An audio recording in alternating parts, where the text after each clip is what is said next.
Hello everyone and welcome back to AW Programming and Lectures. In today's lecture, we will cover alphabet problem 3 and this will be our required output. So let's begin. Now let's discuss the solution. So this was the code of my previous lecture. Let's run it. As you guys can see, it gives us this output, that is A, B, B and so on.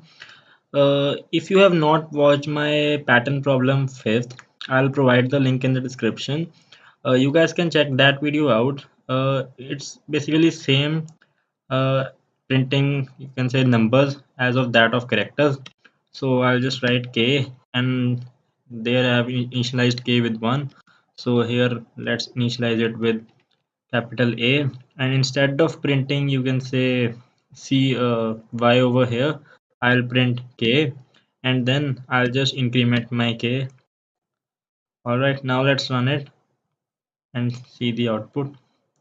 So yes, as you guys can see, it gives us the required output. So thank you everyone for watching my video.